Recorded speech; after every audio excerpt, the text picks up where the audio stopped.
A Casa Elefante contém conteúdo adulto. Não escuta se você for criança, porque vai ter gente enfiando a mão no saco e puxando a bola.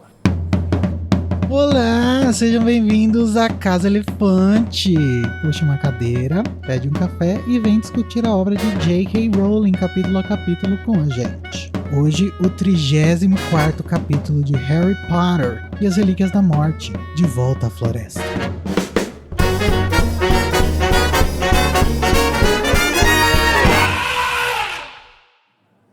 Bom, pessoal, a essa altura, não sei se importa muito, mas é óbvio que os nossos episódios contêm spoiler de todas as coisas do Harry Potter. Inclusive, coisas que você provavelmente não viu. Então, fique ciente que o Harry Potter vai morrer, hein? Eu sou o Igor Moreira, estou aqui no meio do mato, numa floresta belíssima, esperando um Twink. E estou aqui com o Daniel Honório. Chegou o Twink, que vem sem nenhuma restrição. Oi, gente, tudo bem? Estou eu aqui de novo. O menos pedido, porém mais querido, está de volta. Nossa, que autoestima. E também estou com Carol Lima, que vai assistir tudo de camarote, a nossa Cuca.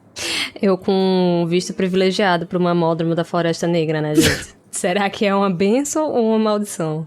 Você vai ver um ritual. Tem rituais que é melhor a pessoa não ver. E hoje, galera, nós vamos falar sobre morte, fantasmas, ou será que não são? E horcruxes.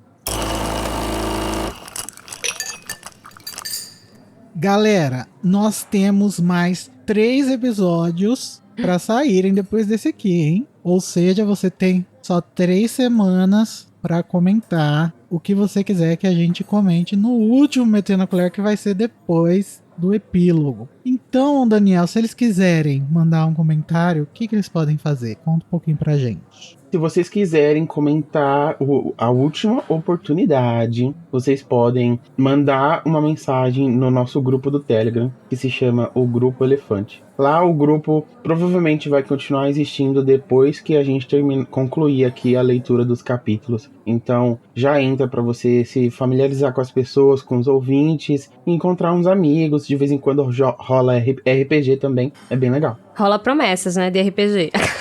Rola promessa. Já rolou. Esses dias eles estavam jogando. Rolou, passada. Eu acho que semana passada eles jogaram. Passa, nossa, lacraram. Se você quer RPG, vai lá e agita pra ter mais. E se você não quiser entrar no Telegram, quiser um outro meio de contato, você pode mandar um e-mail para acasaelefante@animagos.com.br. E lá no grupo, se você quiser que seja lido no Metendo a Colher, você tem que botar #feedback, fazendo um favor. Na descrição do episódio tem o link para entrar no grupo, do servidor do Discord e o e-mail também para facilitar a sua vida.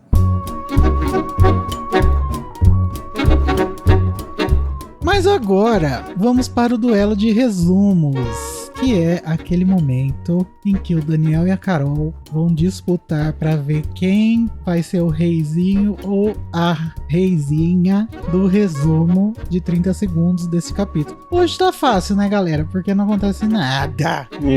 O capítulo, quer dizer, acontece muita coisa psicologicamente, mas nada de fato. Ou seja, é uma grande crise de ansiedade esse capítulo. A gente vai disputar para ver quem é o Senhor da Morte. Mas como eu já disse várias vezes, eu considero que se a pessoa acaba muito antes do 30 segundos, ela foi mal. Não tem essa não, de nem precisou de 30 segundos. Ai, não. bicha, 5 capítulos pra acabar, tu tá procurando regra nova? Porque depois vai ser tudo contabilizado e quem ganhar vai ganhar R$1 milhão. Nada. Nada. R$1 milhão de responsabilidade. Isso aqui tá sendo gravado, tá? Eu vou cobrar se eu ganhar. A pessoa que ganhar os duelos de resumo vai ter o privilégio de comandar a continuação da Casa Elefante a partir do ano que vem. Nossa, eu vou fazer questão de comandar pra não ter. Então faça o favor de ganhar este duelo de resumos, Carol. A nossa felicidade depende disso. Não, tô brincando, eu não sou hater da Casa Elefante, tá, gente? Pelo amor de Deus. Vou jogar um dado pra gente ver quem vai ter o direito de escolher a ordem dos resumos. Daniel, você quer par ou ímpar? Machista. Eu quero ímpar. Deu 1! Ganhou o Daniel! Parabéns, Daniel! Obrigada. Se o 1 é ímpar, significa que 0 é par? Não, porque eu acho que 0 não é número. Claro que é. Oxi, Você tá fazendo perguntas muito difíceis. eu acho que 0 é par. Matemáticos, me ajudem aí. Daniel, você quer começar ou você vai deixar a Carol começar? Eu vou deixar a Carol começar. Ai, que fofo. Então, Carol Lima, você vai tentar fazer um resumo de 30 segundos do capítulo De Volta à Floresta em 3, 2, 1, já. Harry aceita o destino dele, que ele tem que morrer, e ele fica over-aware de todas as consciências corporais que ele tem naquele momento. E ele fica refletindo muito, né, sobre como em todo o tempo o Dumbledore sabia que ele ia morrer no final. Ele começa a se dirigir, né, em direção à floresta, porque tá acabando o tempo que o Voldemort deu pra ele, e encontra um pessoal ajudando as pessoas que estão feridas, né, Gina. E ele vê que tá todo mundo bem fodido, assim, da cabeça. E acabou. Vixe, Maria. Já não vou ganhar, ou seja, vai ter continuação da Vamos ver. Daniel, você tá pronto? Oi, estou. Então, Daniel, você vai tentar fazer um resumo de 30 segundos do capítulo De Volta à Floresta em 3, 2, 1, já. O Harry finalmente aceitou a morte. Ele passa um tempo fazendo a Bela Swan no começo de Crepúsculo, pensando sobre a morte e tudo mais. De repente ele decide sair, encarar o destino dele e ir pra Floresta Proibida. Ele passa por uns amigos, passa pelo Neville. Ele entrega uma tarefa pro Neville, ele passa pela Gina, não fala com ela, ele entra na floresta, pega a pedra da ressurreição, ressurge os entes queridos dele pra dar apoio pra ele e se direciona pra morte quando ele encontra o Voldemort no meio da clareira. Nossa, o Daniel venceria, mas ele não vai vencer porque ele mencionou Crepúsculo. O que é isso? Que Ô, Daniel. Oi. O Harry não tá fazendo a Bella que fez o Harry, meu amor. Na verdade, é verdade. Mas... Pode ser. Falta de educação. Mas assim, o Twilight Renaissance tá com tudo, tá? Queria só dizer. É porque, amigo... E o Harry Potter que nunca morreu pra ter que Renaissance. É que eu sentindo que eu estava confiante, sentindo que eu ia ganhar, eu quis já introduzir o novo Casa Elefante, que vai ser a releitura capítulo a capítulo de Crepúsculo, pode entrar. Nossa senhora, Deus me livre. Tô brincando, eu tô sendo hater pra lembrar os bons momentos, né, da época que tinha essa rivalidade. Que existiam haters. Então tá, o Daniel vai ganhar. Ei! Nossa. Lacrou, Daniel. Obrigado, olha só. Mas nunca mais faça isso, hein? Pode deixar. Harry percebe que deve se sacrificar para destruir a última Horcrux dentro dele. Ele caminha para a Floresta Proibida, refletindo sobre sua vida e a traição de Dumbledore, que sempre soube que ele teria que morrer. Usando a Pedra da Ressurreição, Harry se reúne com os espíritos de seus pais, Sirius e Lupin, que o acompanham e dão coragem para enfrentar seu destino. Na clareira, Harry se revela a Voldemort e seus Comensais da Morte, decidido a não resistir. E quando Voldemort lança a Maldição da Morte, Harry enfrenta o fim sem medo, apenas ouvindo a maldição. Gata. Não tinha um fone, né, menino, de ouvido pra ele ouvir uma musiquinha legal enquanto morria, coitado. Não. Pois então, Daniel, você que teve o privilégio de vencer, mesmo cometendo uma punição, olha aí. Você vai decidir que a nossa conversa começa por onde?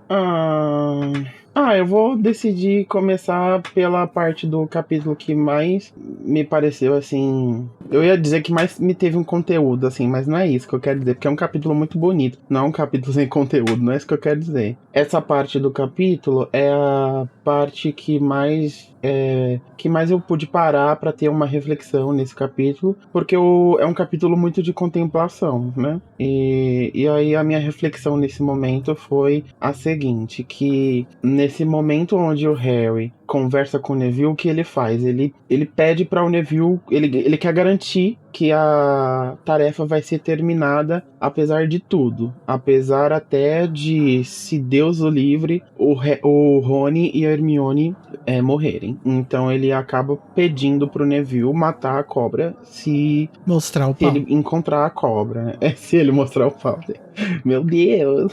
Inclusive nesse capítulo tem uns dois momentos. Nesse próprio momento ele fala assim: o Voldemort tem uma cobra gigantesca. E eu, que isso, menino Harry? Uma hora dessas. Mas na verdade ele mata a cobra e mostra a espada, né? Que é mais Opa.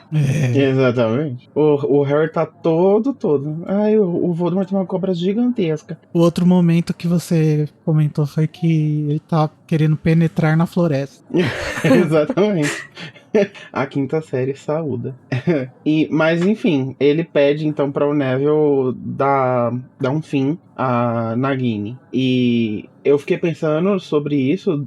Não é uma reflexão muito profunda nem nada, mas é só uma coisa muito legal. Que é, tipo, a gente sabe que o Neville quase teve a vida do Harry. E aí, nesse momento, é como se o Harry tivesse realmente passando o destino que foi imposto ao Harry para o destino que quase foi imposto ao Neville. Porque o plano não era isso ter acontecido. O plano era que o Harry já tivesse matado a cobra e fosse o último, mas não deu. Então agora a conclusão do destino do Harry vai ter que ser feita pelo Neville, que quase foi destinado a viver tudo que o Harry passou, por causa da profecia, né? Uhum. Na verdade, por causa da profecia não, por causa da escolha que o Voldemort fez, né? Por causa de arrogância.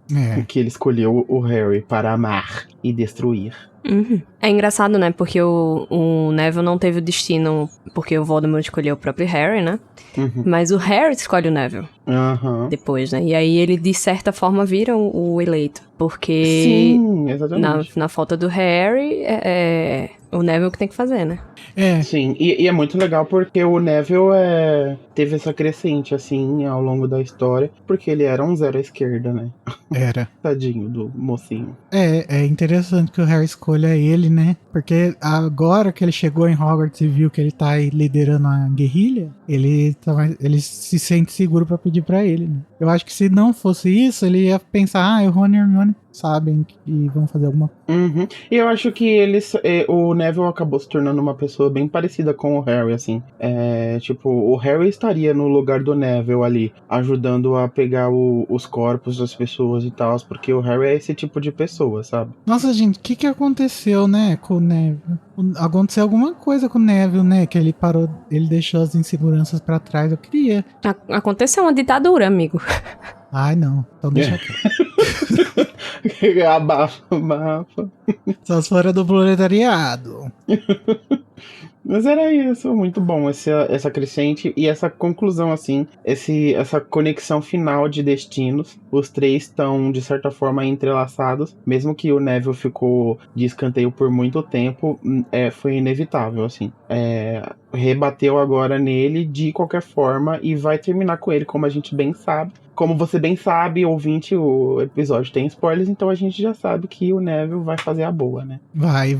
Ele tá setando aí uma das cenas mais gloriosas, né? Iconic.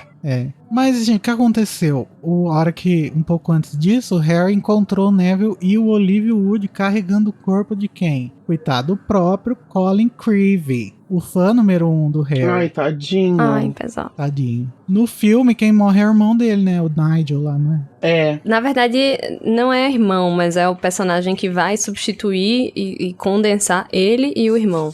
Porque o Colin até aparece. Mas não é o Colin que morre, é o Dennis, não? Não, aqui é o Colin no livro. Ah, tá. Então, mas o Nigel é os dois, entendeu? Uhum. O Colin até aparece no filme, né, e tal, no segundo, mas depois ele vira o Nigel, assim. Inclusive, esse capítulo tem vários callbacks ao segundo livro, né? Será que a Rowling escreveu esse capítulo depois do segundo livro? Faz sentido, né? Ela pensou nas Horcrux. Ela tava relendo.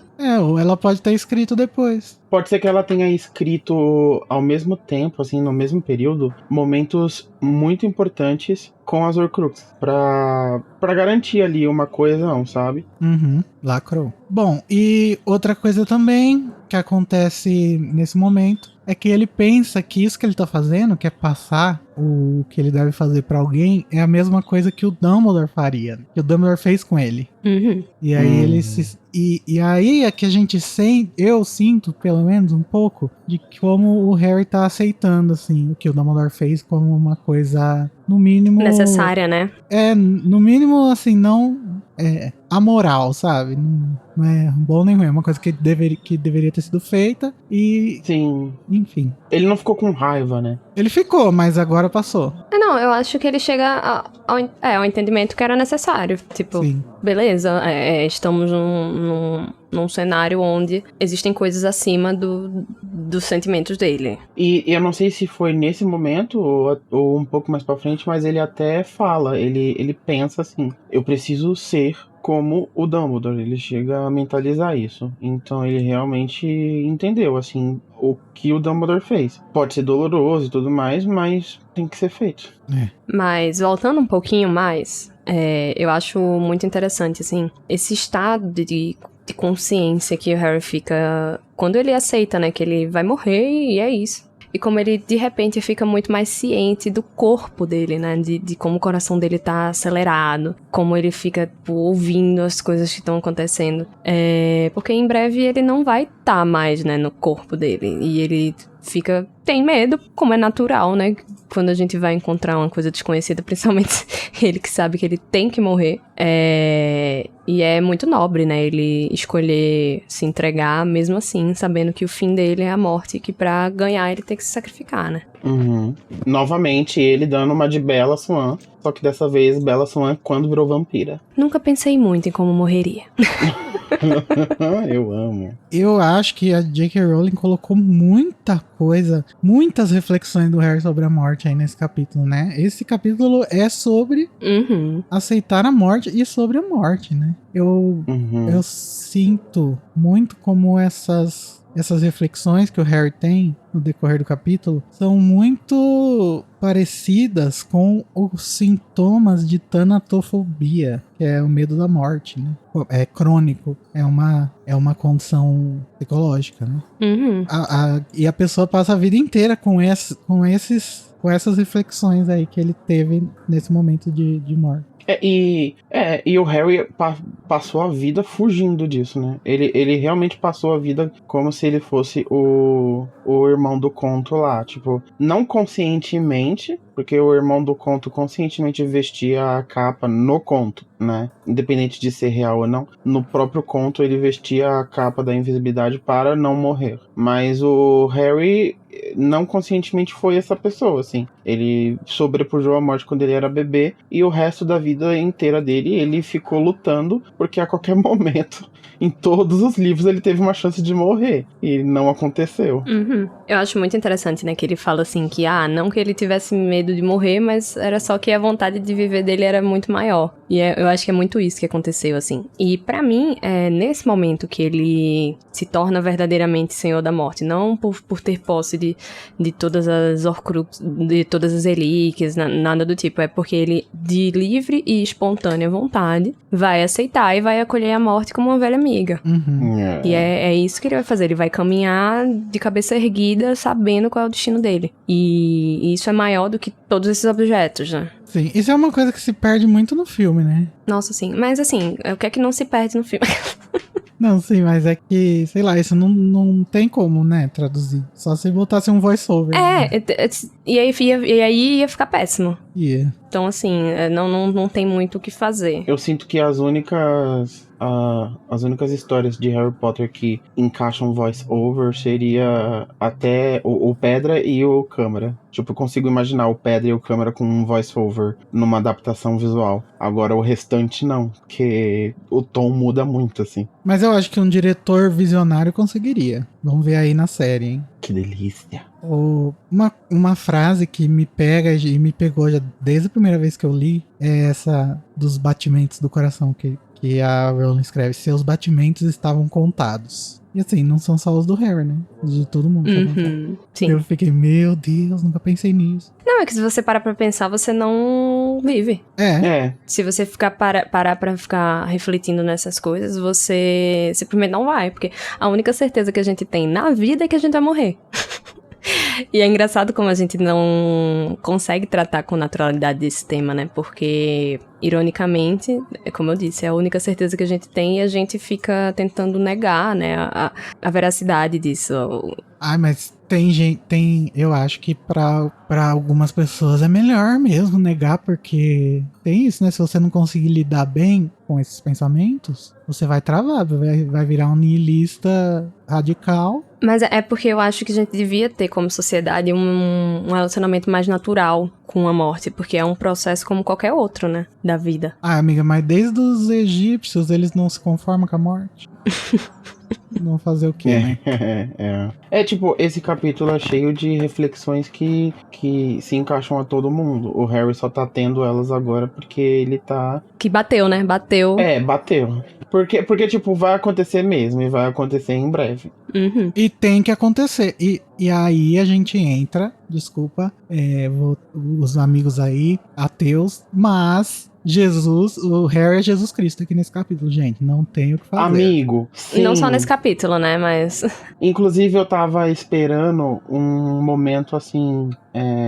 Aquele momento na cruz que. Aquele momento que Jesus. Um momento ungido. Não. Aquele momento que Jesus pede pra Deus pra não ter que passar por aquilo. Tem um momento na história de Jesus que ele pede pra não ser crucificado pra Deus, assim. Uhum. Eu tava esperando esse momento, porque eu tava sentindo muito uma vibe, assim, tipo, o Harry tá sendo Jesus aqui. E aí eu fiquei, mas tipo, ele tá sendo. qual é o... Ele aceitou realmente, tipo, esse capítulo tá só na aceitação. Eu esperei em algum momento encontrar uma hesitação, assim, mas eu não consegui encontrar nenhuma coisa muito forte que me ajudasse a criar esse link que eu queria. Você tava esperando o Afasta de Mim esse cálice, né? Exatamente.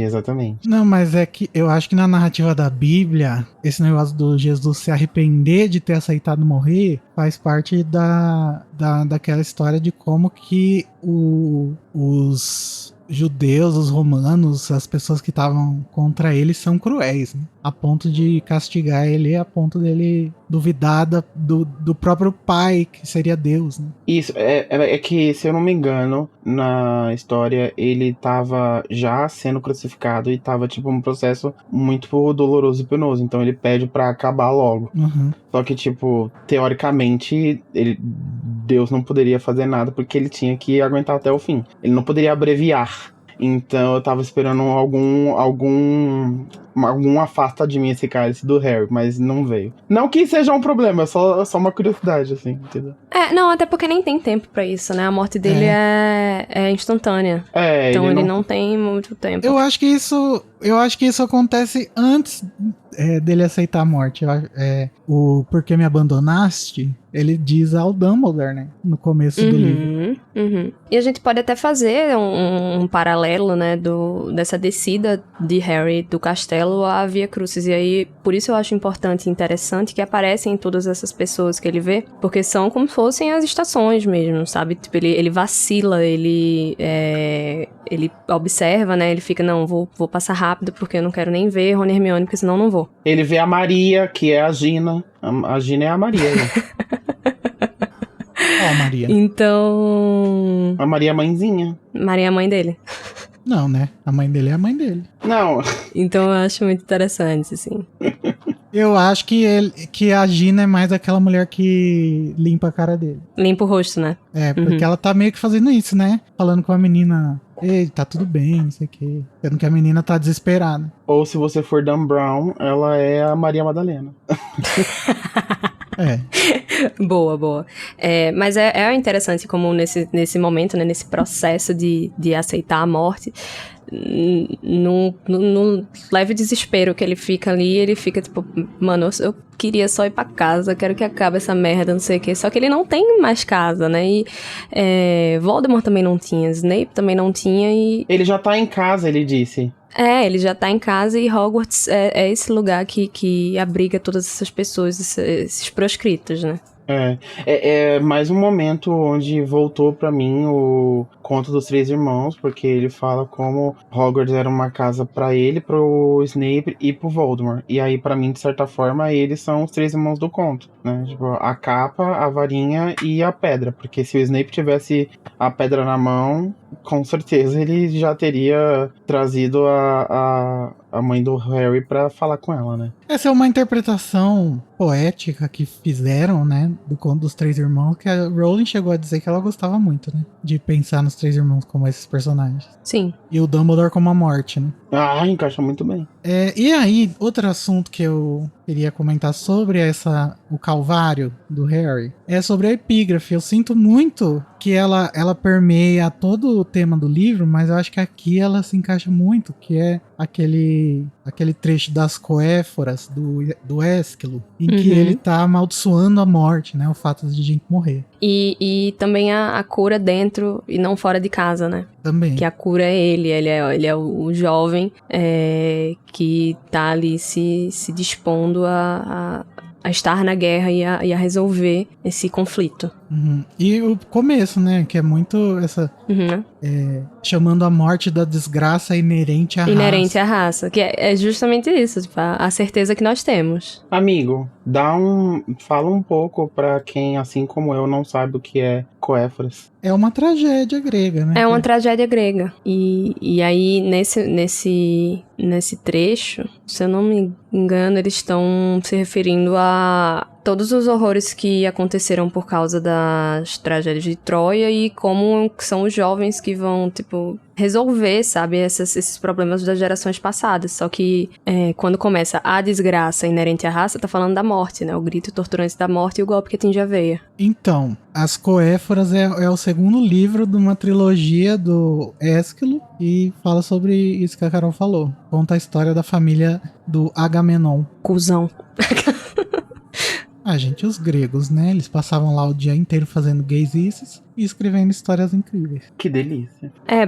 Porque assim, o Agamenon, ele apenas sacrificou a filha dele e aí a esposa dele jurou que ia matar ele quando chegasse em casa. Então, assim, vira um grande mousse. É a Glória Pérez deles, né? É isto.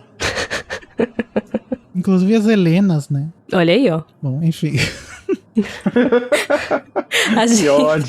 A gente achando paralelos entre Manuel Carlos e Grécia Antiga, é sobre isso. Outra coisa que assombra o Harry é aquilo que a gente já comentou um pouco, que é a traição do Dumbledore, né?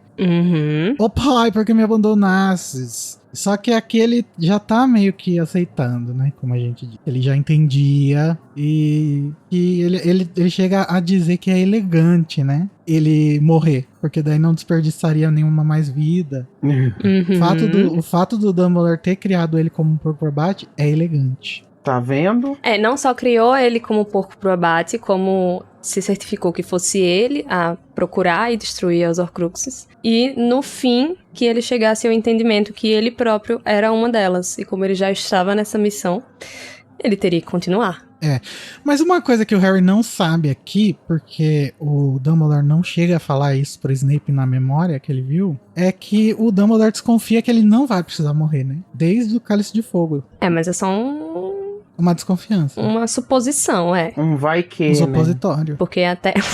Porque até Segunda Ordem ele ia morrer sim, e o Dumbledore estava disposto a fazer esse sacrifício. Sim. E eu acho que todo o desenvolvimento que ele deixa Harry ter, que ele até faz questão que Harry tem ao longo desses anos, é para que ele desenvolva as capacidades mentais e emocionais para que na hora certa ele se entregue. A fibra moral, como já diziam os juízes do Cálice de Fogo. Gata. E ao longo desse processo todo, né, que ele vai tendo essa descida, que ele vai pensando nas coisas, ele decide não se despedir, né. Até o Neville pergunta se ele tá indo se entregar, ele fala que não, que ele tá procurando maneiras, né, de acabar com aquilo, mas ele sente, né, essa vontade de, tipo, que as pessoas vejam ele, que os amigos vejam ele, mas se ele vir alguém, ele pode vacilar, né. Ele tá cortando qualquer coisa que possa fazer ele desistir desse momento. Então ele chega à conclusão que ele precisa fazer isso sozinho. E é uma conclusão bem sábia. Ele tá 100% aquele áudio, né? Não me empurra que eu tô na beira. Tentando não fazer bobeira. É babado. E aí, a gente tem aquelas menções à Câmara Secreta que eu falei, né? E também a Pedra Filosofal, né? Quando ele sai e vê a cabana do Hagrid, ele lembra do cotidiano dele na escola nas épocas mais de boa. Do Rony vomitando lesma, da Hermione ajudando com a Norberta, que a Lia coloca no feminino, e a J.K. Rowling colocou no masculino. Olha a J.K. Rowling! Transfóbica desde sempre. Os sinais estavam lá. Olha só. Só vocês não viu. É, gata. E a Lia corrigindo a gata, falando, olha, o pronome é certo, é Norberto. A Lia 100% me ajuda a te ajudar, bicha. Mas eu acho que aqui é aquele momento, né, da vida passando diante dos seus olhos, quando você tá numa experiência de quase morte, assim. E ele tá tendo o momento, né, do VT, VTzeira. Amo. Inclusive, eu espero que na série tenha VTs. VTs dos amigos sorrindo, né? Ai, nossa, eu acho meio cafona. Mas só que o negócio do VT veio na minha cabeça porque teve um momento mais pra frente no capítulo que ele fala alguma coisa que me convenceu de que ficaria bom mostrar visualmente na série nesse momento. Mas eu não lembro mais o que era, então... whatever. Mas eu acho que é a única forma que ficaria bom, porque senão vai ser, como eu disse, voice-over podre, então teria que ser um VTzinho. Sim. Ah, amigo, olha, Igor, entrega nas mãos de um bom diretor que não vai ficar cafona. Não. Não, mas qual é o problema de ficar cafona, gente? É um momento muito emocional, Não, sabe? sim. Eu acho que é... Só que tem que fazer certo. Eu acho que a gente tem que abraçar a cafonice de vez em quando, entendeu? Também acho, concordo. Nossa, ela crê. Mas assim, não pode ser cafona. Porque assim, o Always é cafona. O Always é extremamente cafona. Ele foi cafona demais em Animais Fantásticos, entendeu? Ao ponto que da primeira vez que você assiste, você já acha cafona. Esse tipo de cafona não pode. Mentira, que quando você assistiu da primeira vez, você tava achando ótimo. Não tava. Você até me julgou. Você me julgou que eu falei que eu não gostei. Sério? Sério. Não me lembro. O Always no Animais Fantásticos é em que momento? Eu nem lembro mais. O Always no Animais Fantásticos, ele bate errado porque ele é uma reciclagem. Não, mas é em que momento? É do Abe falando do filho dele lá, do Credence. Ah, tá. ai, dane-se, eu gosto. mas é meio ridículo mesmo. Nossa, mas aquele filme é todo errado. Mas enfim. Não, aí já não... Não entremos nessa seara. Não vamos entrar nessa seara, porque senão eu tenho muito ódio pra despejar sobre esse filme e a gente não vai sair daqui hoje. Credo. Bom, gente, aí ao chegar na orla da floresta, o Harry percebe que tá cheio de dementador, mas ele pensa, ai, não tô na vibe, Cansei. sabe? De fazer um patrono.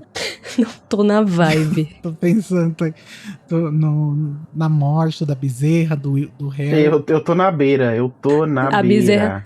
A bezerra que sou eu mesma, né? A morte da porca pra abate. Pesou, Daniel.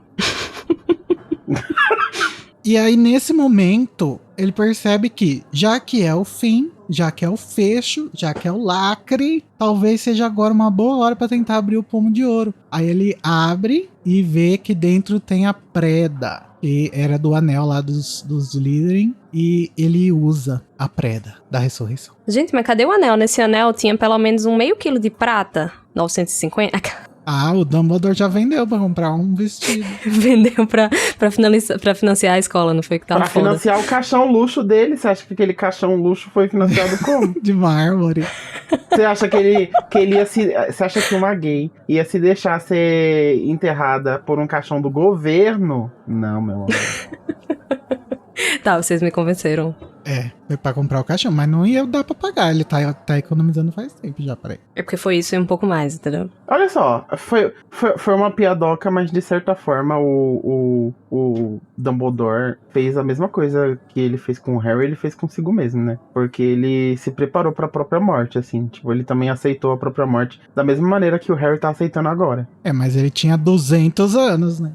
E ele também ele tava na situação de atura ou surta, né? Porque ele ia morrer de todo jeito. Só porque é velho pode morrer, isso que você quer dizer? Sim! Ah, entendi, então. Ele tava morrendo. Ele tava amaldiçoado, ele ia morrer de todo jeito. E o Harry não, ele tem que fazer uma escolha aqui. Eu acho bem diferente, assim, a posição onde eles estão, além da idade, além dele ter 365 mil anos e Harry só ter 18. É isso aí, foi lacrado, Daniel. Mas é a c'est la vie, né? E eu não concordo, mas tudo bem. Se você concorda, se você é time Daniel... Mas, amigo, ele não escolheu morrer. Ele foi burro e ele teve que aceitar a burrice dele.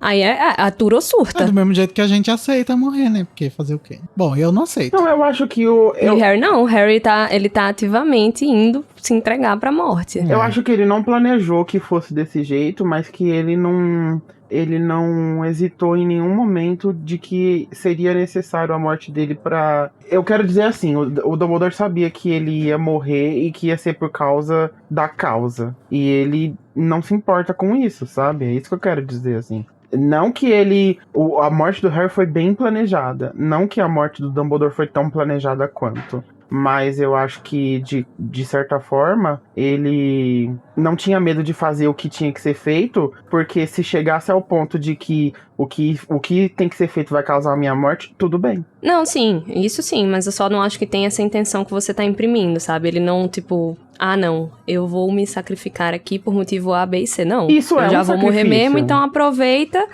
Isso é um sacrifício, de certa forma. Não é um sacrifício. Tipo, o que eu posso... Eu estou fazendo coisas por uma causa e essas coisas são tão perigosas que em algum momento eu estou correndo risco de morte. Mas eu vou continuar fazendo. Mas não é assim, amigo. Eu já vou morrer, eu estou com minhas horas contadas, então aproveita e me mata. E faz o teu... Corre. Faz a tua frente com o teu chefe. Vamos parar de brigar, que ninguém vai chegar a lugar nenhum. Não, ninguém tá brigando aqui não, Vocês concordam em discordar.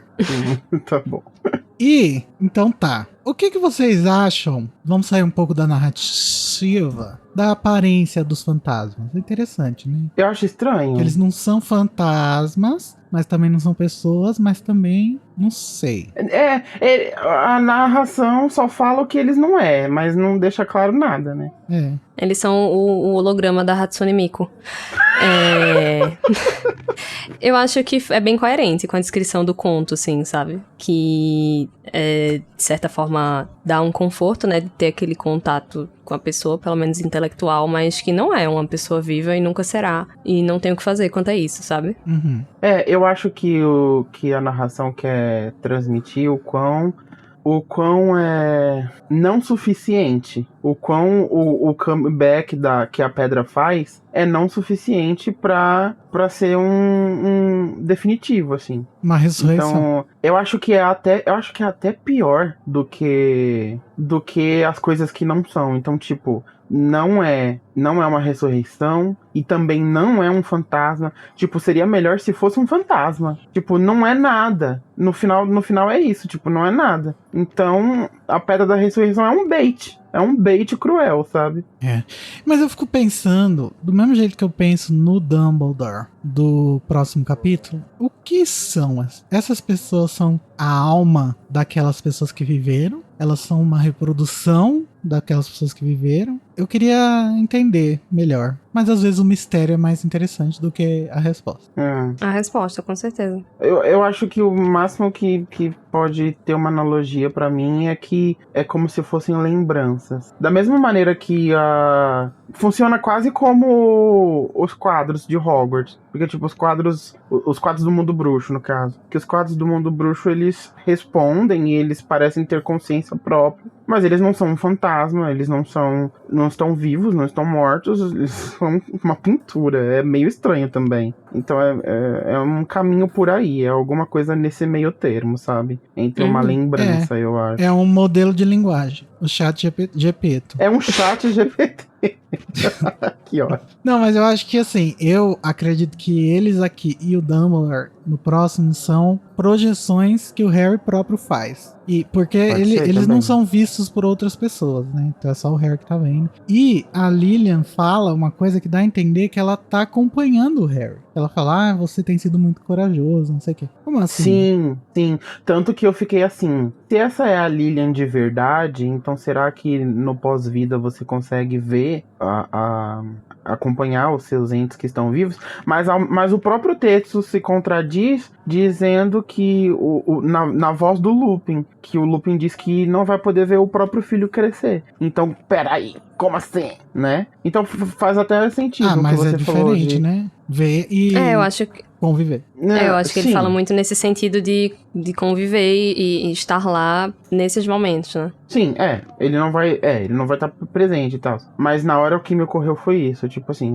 a mãe do Harry tá acompanhando o Harry desde sempre, segundo ela, e o Lupin não vai poder ver o próprio filho. Mas sim, o que vocês falaram faz sentido. Eu acho que o que complica isso pro Dumbledore é que o Dumbledore conta coisas que o Harry não tem como saber sobre o Grindelwald. Então, eu não sei ainda o que eu acho que vai ser um mistério mesmo. Mas pelo menos pra verdade, mim fica muito dado a entender que realmente são as pessoas trazidas ali do pós-vida, sabe? Uhum. E aí a gente pode entrar nessa discussão, mas eu não acho que seria produtiva do o que é o pós-vida em Harry Potter.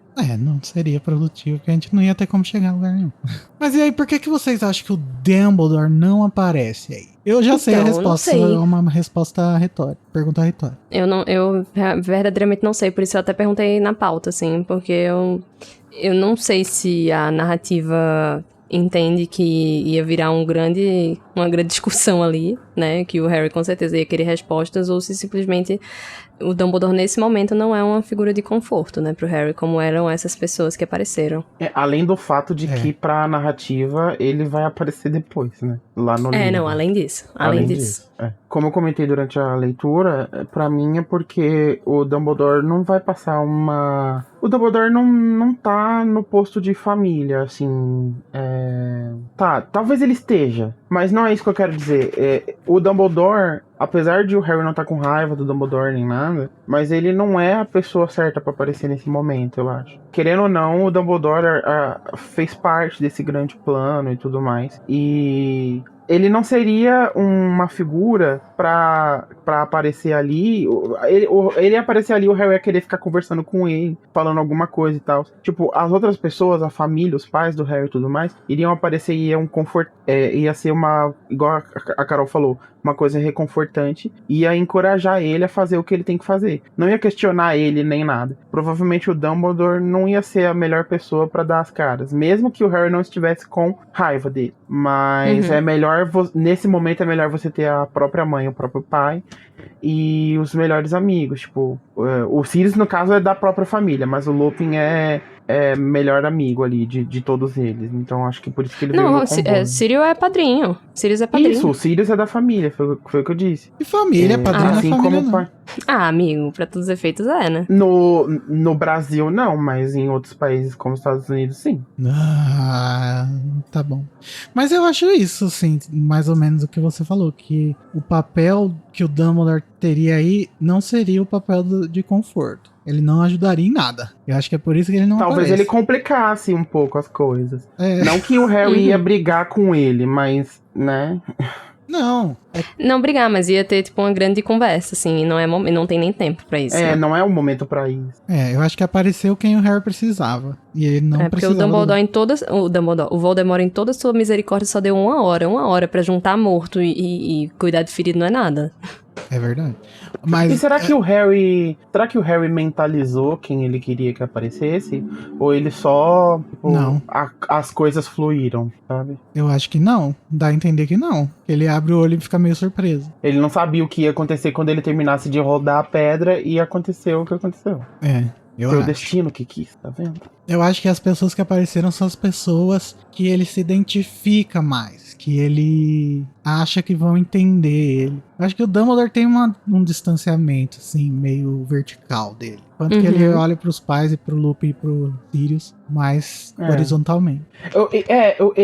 O Dumbledore, tipo, ele olha para o Dumbledore como uma figura de superior, né? E apesar de muitas pessoas terem uma relação de olhar para os próprios pais como figuras superiores, mas ele não teve esse tempo, então ele consegue olhar de igual a igual.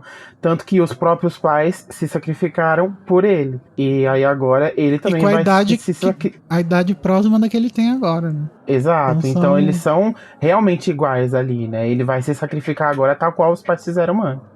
E aí, a Lilian e o Thiago confortam o Harry e encorajam ele, né, pra fazer o que ele tem que fazer. Isso me leva a pensar que é coisa do Harry mesmo, mas, enfim, não dá pra saber. Mas eu acho que, tipo, mesmo... Eu ainda acho que tipo, realmente é uma visão que ele tem ali de como eles realmente estão no pós-morte. Mas eu acho que seria natural eles confortarem ele sendo eles mesmos, sabe? E, tipo, é o filho deles e tal. Eu acho muito fofo o momento de vulnerabilidade que ele tem. Ele pergunta se dói, né? Morrer, assim. É a segunda vez que ele tá pensando nisso. Ele pensa lá na torre no escritório do Dumbledore. Só que ele se faz o esforço de não pensar nisso e simplesmente descer. Só que aí, quando ele encontra com eles, ele não consegue, né? Simplesmente escapa, assim, dele e ele se faz vulnerável, né? Nesse momentinho, assim, que ele tem. Que ele pode se mostrar realmente assustado como ele tá, né? E sobre... É o mesmo clima do Didi falando se no céu tem pão, né? Que ótimo. Igor. E só juntando ao que o Igor falou, não pra reacender... Não do Didi. Não pra reacender a discussão de o que são eles, são memórias, estão vivos, não estão... Não pra isso, mas só pra adicionar, e aí o ouvinte tem mais uma coisa pra pensar e depois que o episódio terminar, que, assim, ficou martelando na minha cabeça agora que todas essas pessoas que estão com o Harry agora, elas estão reconfortando ele e tudo mais, elas apareceram e não precisaram de explicação nenhuma, né? Não precisaram de serem situadas no que tá acontecendo. A gente não tem exemplos de outras pessoas que surgiram com a pedra, porque no conto dos Três Irmãos não dá muito exemplo. Mas o Dumbledore não tem também que ser situado, mas é porque a situação ali é diferente. Tipo, ele tava como se estivesse esperando o Harry já. Então, no caso, quem vai situar é ele. E enquanto isso, as pessoas que estão com o Harry agora, elas apareceram meio que igual o Igor falou. Se elas são projeções da mente, faria até sentido, porque elas estão sabendo tudo que o Harry tá pensando, sendo que ele não disse nada. Elas sabem o contexto inteiro, né? É uma coisa aí para os ouvintes ficarem guardado aí no coração de vocês. Imagina você ser essa alma, por exemplo, da Lilia do Thiago. Tá, você morreu, daí você foi pro nada, daí de repente você acorda no meio de um cemitério, tendo que defender seu filho. Não, isso foi no Cálice de Fogo. Aí você volta pro limbo. Ah, sim, verdade. Daí, uns anos depois, você volta pro meio de uma floresta. Que ódio. Bom, mas aí o Harry, depois de perguntar se dói, o Sirius fala que não, e ele pede perdão pra eles, principalmente pro Lupin, né? Porque o Lupin acabou de ter um filho e tal. E será que ele é abonado aí pro pessoal do capítulo que ele morre, que ficou falando que o que ele tá fazendo aí? Não deveria ter ido lutar? Não sei. Eu acho que ele pediu perdão especialmente pro Lupin por causa da briga que eles tiveram, né? Não, mas acho que o Igor tava falando da morte do Lupin, ser abonado, tipo, ele estar lá, sendo que ele tem um filho recém-nascido. Desculpa, eu não contextualizei a minha fala. Sobre o Harry ter pedido perdão para o Lupin, acho que esse perdão, que ele se direciona especialmente para o Lupin, né? Acho que tem um pouco a ver com o fato deles terem brigado homericamente antes de as coisas terem acontecido com o Lupin, e eles não tiveram um fim exatamente ali, um abracinho final, né? Tadinhos.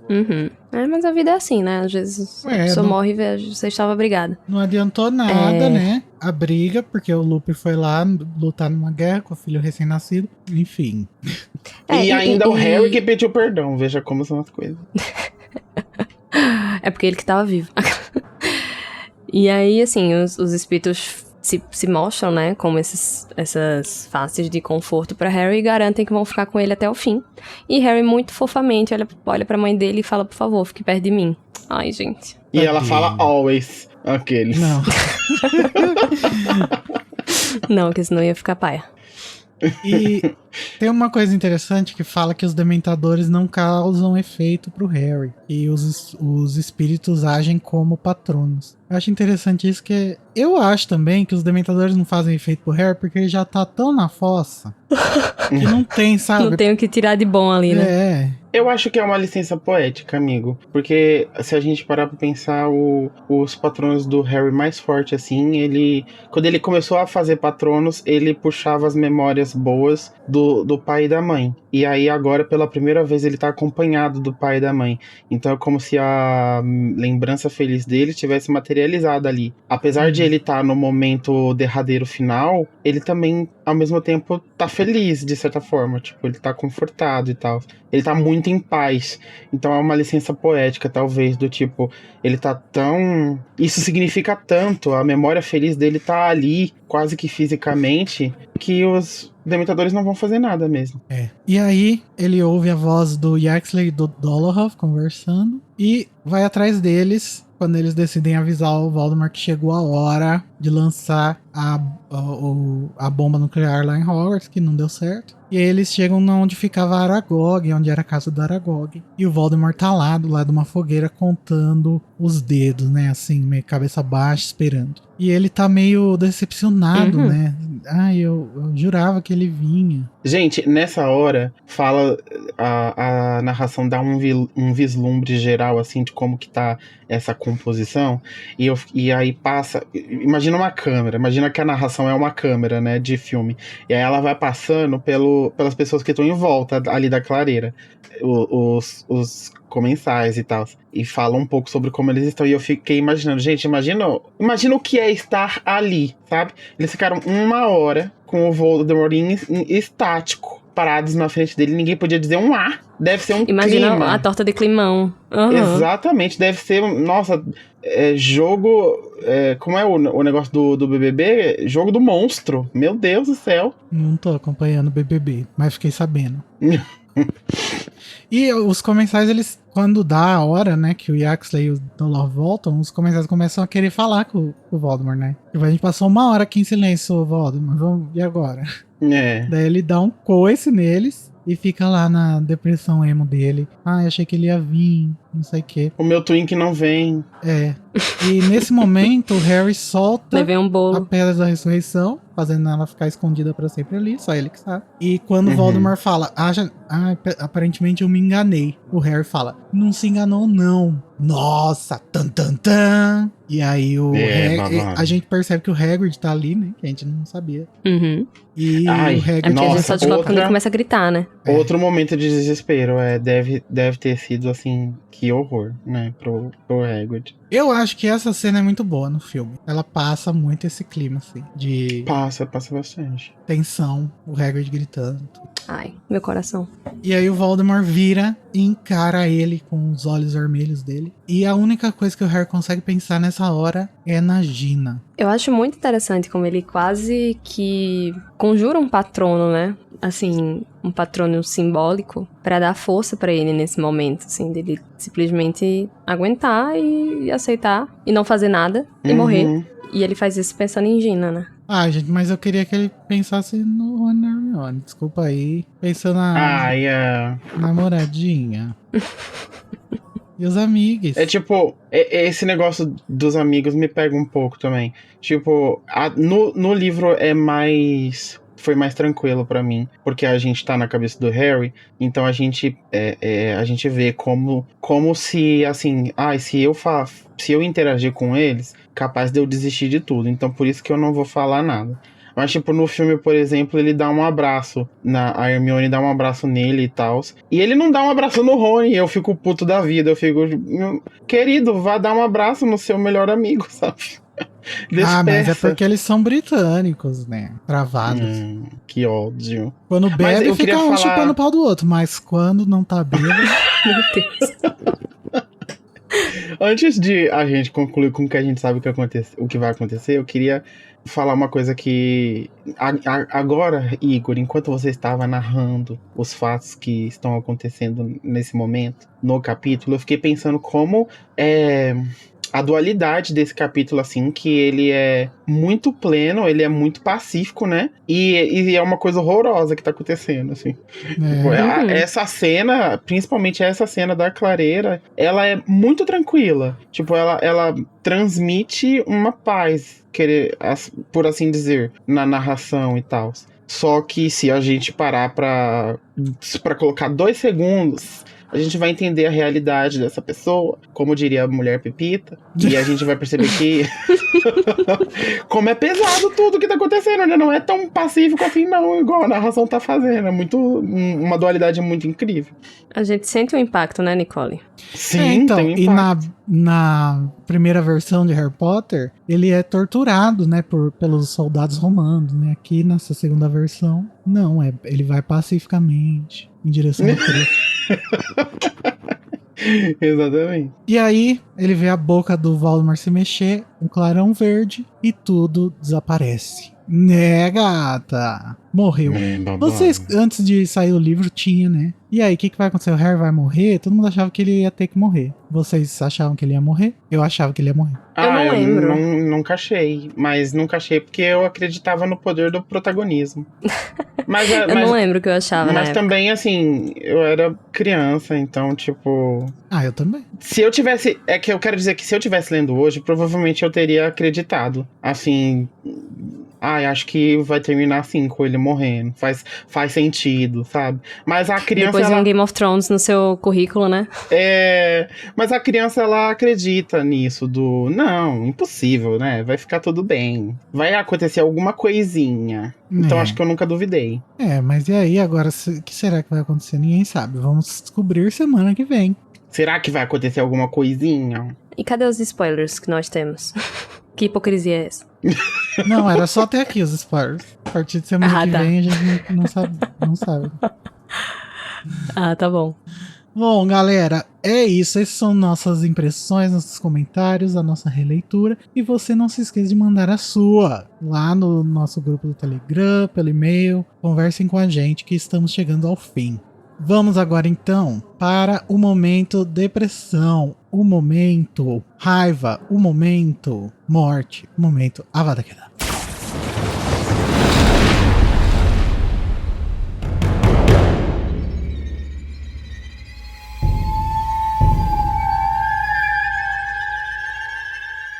Começando com Carol Lima. Carol Lima, qual que é o seu Avada? Não é um negócio que eu acho ruim, é um negócio que eu acho triste, assim, na narrativa. É quando ele se mostra vulnerável só para as pessoas que não estão mais ali, sabe? Quando ele pergunta pro pessoal se dói morrer. Porque pro resto das pessoas ele é meio que a salvação, né? Então ele não pode se mostrar o que é que ele tá realmente sentindo pras pessoas. Não pode falar o que é que ele realmente tá pensando só pra pessoas que já morreram, assim. Eu acho que é um fardo muito pesado de se carregar, sabe? Que ele tá nessa hora e ele tá realmente sozinho. Uhum. Acho que é muito bem escrito, assim. Eu acho muito humano nessa hora. Sim, é bem humano e bem infantil, né? Infantil num sentido positivo. Sim, sim. Ele se comporta como uma criança, né? Tipo, perguntando pro pai e pra mãe se dói. Se dói. Ai, meu coração. E você, Daniel? O capítulo inteiro é uma grande pedra no sapato, né? Mas assim, pra escolher um entre tantos, eu vou escolher um momento que me deixa tristonho também, que é quando o Neville pergunta pra ele, tipo, você não vai fazer nada, você não vai fazer o que eu tô pensando que você vai fazer, né? Aí o Harry, não, vou não. Tendo que... quando ele falou, eu fiquei tipo, eu não tô doida. Que dorzinha. Dá uma dorzinha, assim, de essa mentira, sabe? Porque tem que ser feita essa mentira, infelizmente. Mas é tristinho. E você, Igor? Qual é o seu Avada? O meu vai ser aquele momento que ele sente que ele quer voltar pra casa, sendo que não tem casa. Aí, ele tá em Hogwarts, ele já tá no mais próximo de uma casa que ele já teve. isso demonstra pra mim o desespero, pelo menos inicial, né? Que depois tem essa paz, né? Dele aceitar que tem que morrer, mas naquele começo ele ainda tá meio sem saber, né? O que tá acontecendo, o que ele vai sentir, engolindo as coisas ainda. E também é uma coisa tipo, esse lugar, o que esse lugar que eu amo tanto virou. É meio triste nesse sentido também, né? Sim. Porque Nossa, é como se ele não, completamente. como se ele não reconhecesse mais aquele lugar como casa, mas aí quando ele para pra refletir, ele chega à conclusão de que não tem o que fazer, ainda é sim, querendo ou não é. E aí ele passa o trajeto, acho que por isso que ele passa o trajeto todo revivendo as memórias, pra meio que internalizar, sabe? É que assim, Essa paz do eu já tô, eu preciso reivindicar de novo pra mim esse lugar. é que nesse caso, a casa que ele tá querendo de volta não é o lugar, é o tempo, né? Ele não quer, ele quer voltar pra quando o problema dele era que o Rony tava vomitando lesma, entendeu? É pra esse E momento quem que ele não quer, né? E é muito triste. Mas vai dar tudo certo. Um abraço. Bom, é isso. Tirar dos pesos das costas, eu acho que o Spectre Patrulha também vai ser meio melancólico, mas vamos ver. Né? Não tem como não ser, né? Vamos então para o momento Expecto Patronum.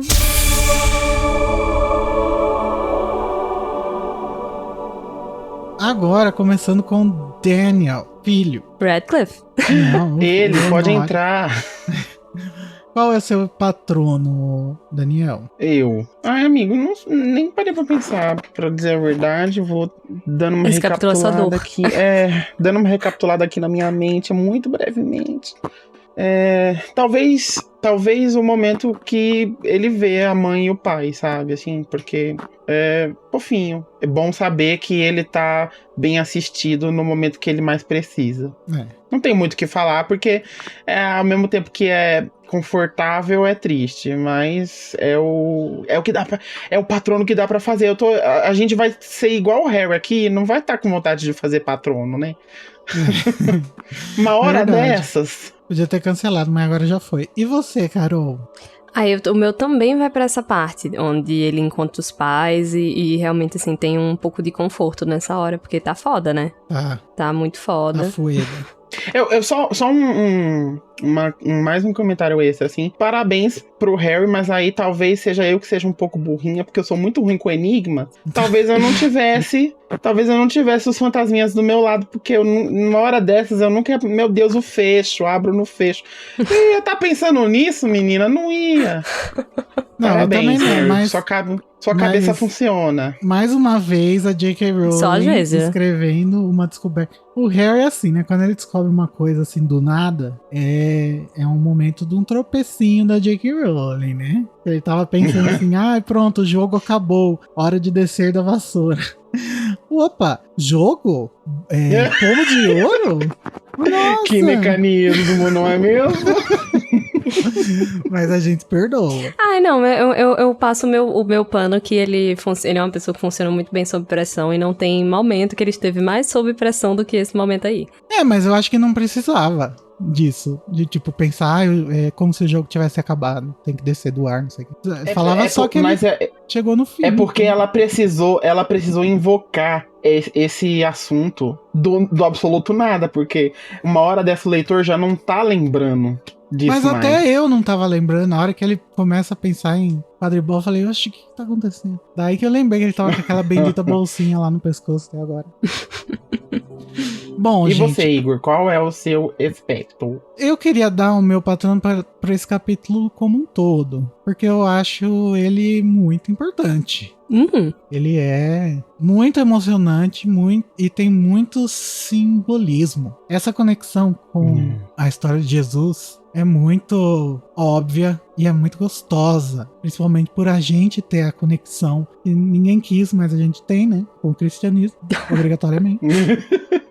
Então, sei lá, parece... Latinos, né? Traz uma familiaridade, sei lá. Traz, é. E ele representa pra mim o que diferencia Harry Potter de outros heróis, que é o fato dele se entregar. É uma coisa bem cristianista mesmo, e muito pouco grega, né? Ele não vai lutar até morrer. Tudo bem que ele vai lutar depois, mas ele vai se entregar. E isso é diferente. Ele vai desistir. Às vezes a gente desiste, né, menina? E isso tá muito ligado também ao fato dele ser Grifinória, né? Sobre o que é coragem e tal. Sei lá, é muito significativo pro personagem do Harry esse momento. Então, acho que é isso, assim, não sei resumir. Eu acho que esse capítulo sintetiza muito também os temas do livro, assim. Que é uma reflexão muito grande, um ensaio sobre a morte, né? Esse livro, e nesse capítulo não tem como você não perceber, sabe? O que é que tá acontecendo. Eu acho que esse... Uma hora dessas, ô Igor, J.K. Rowling já tinha passado por luto já? Já tinha, né? Já. Eita, mas foi antes do primeiro já. Ah, sim. Bom, e eu gosto também é meio... Sei lá, assim, o Harry tá se entregando. É a primeira vez que ele tá com tudo sob controle, sabe? E o Voldemort, quando ele chega ali, ele tá meio... eu achei que ele ia vir, não sei o que. É meio irônico, sabe? O que tá acontecendo. E isso... Sim. E isso é muito gostoso de ler, sabe? Finalmente, sabe? Porque até agora o Harry tava sempre sendo só indo com um peão. E agora ele tá comandando o tabuleiro. E o Voldemort, como em quase todos os momentos desse livro, achando que tá um passo à frente, né? Ele acha que ele tá com tudo sob controle. Eu achava que ele ia vir. E ele veio. Só que, na verdade, ele veio não porque ele quer salvar os outros só. É porque ele tem um plano muito maior do que só isso. Pelo bem maior. Eu acho que esse capítulo e o próximo são, tipo, o fim, né? De tudo. Depois do próximo capítulo vai começar, de fato, o fim. E esses dois capítulos aqui são pra fechar, né? Pra lacrar. Esse fecha o personagem do Harry e a relação dele no fecho, né, amigo? Literalmente. Esse fecha o Harry e a relação dele com as pessoas, o papel dele como Jesus Cristo. E no próximo vai fechar a relação dele com o Dumbledore e com os mistérios restantes ainda, né? E aí pronto. E o resto é como se o resto fosse história, literalmente, assim, tipo... Tem que acontecer, mas não vai ter... Tudo já foi construído e tudo já foi entregue. Agora a gente só senta e assiste.